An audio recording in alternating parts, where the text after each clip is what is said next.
Hi everybody, in this lecture we will see the further states. So far we have saw init state and then two-way states. So let me revise. In init state, let's suppose R1 is in init state instead of full. So that means R1 has successfully received R2's first hello packet, right? Now if we talk about the two-way state, so two-way state is when, let's suppose R1 is in two-way state. That means R1 has successfully received R2's hello packet, where it can clearly see in the neighbor active neighbor field that there R1's router ID is present, right? So after looking at that, it recognized that R2 is indirectly acknowledging that it has received R1's hello packet before, and now he has considered R1 as its active neighbor. So after looking at that, R1 will transit its own state from init to two-way, right? And two-way basically mean two router are in neighbor state, because they have both of them have acknowledged that yes, they are their active neighbors. Now after two-way state, there is a state name called xstart. So let us understand via Wireshark.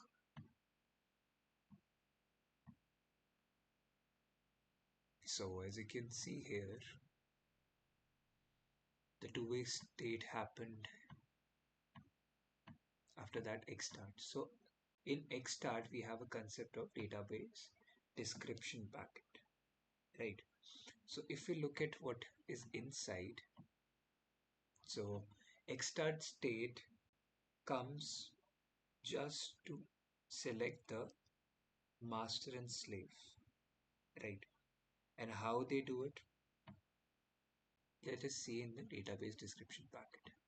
If you look at this database description, we have three things. Actually, we have four things. The very first is init, that is initial. Then we have more. It signifies, is there more packets coming? So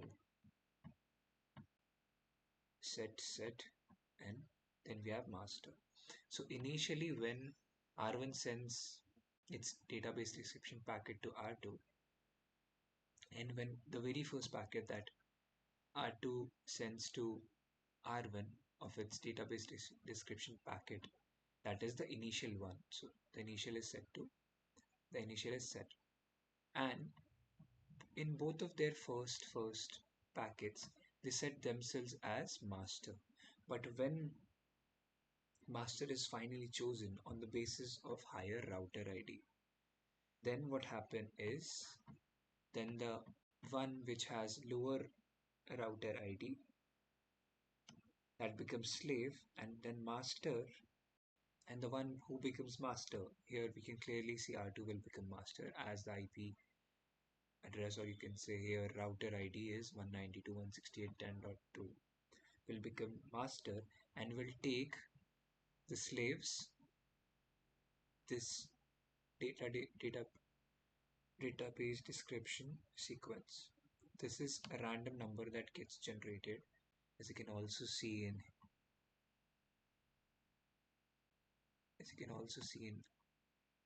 R2's this, right, a random number. So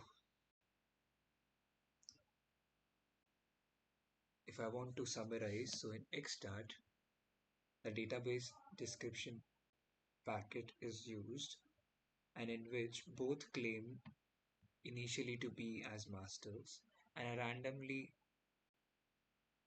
picked number is 4-digit randomly number is choose to become sequence number.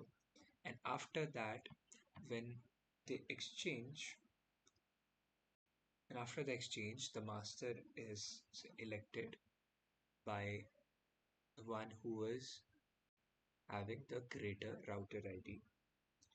and then master takes the slaves, this sequence number, and then the exchange happens. Then we have the fourth state, which is exchange, where database description packet is used, right? And it is used to send the information about its own database to other. Let's suppose R1 sent an database description packet to R2, right, in the exchange state. So it sends its own LSA, not the full LSA, but the important part, which is LSA's header to R2. Now, what happened? Now, R2 checks in its own database and checks, okay, R1 sent me this particular information. Do I have the full LSA of this particular header? Let's suppose he checked in its all LSDB and he was unable to found that, okay, I don't have that LSA. So then R2 will send an first R1 sent in description packet, database description packet to R2. Now R2 will send an request packet, that is a link state request, right? So R2 is sending link state request to R1. Okay, that okay, I don't have this particular information that you sent me, the header that you sent me, I don't have it. So can you send the whole LSA to me? So R2 will send in request, link state request to R1, and then R1 will send an link state update packet to R2, right? And then when R2 will update everything, then R2 will send an acknowledgement packet to our R1, right? And similarly, R2 will also send its database description packet. Then R1 will also check in its own LSDB. If the information is not present, it will R1 will request the ls link state request back, link state request to, it will send it to R2. Then R2 will send the update packet, and then at the end R1 will acknowledge that yes, I have successfully received it. Right. So this was the brief summary of the states. I hope you enjoyed. See you in the next one.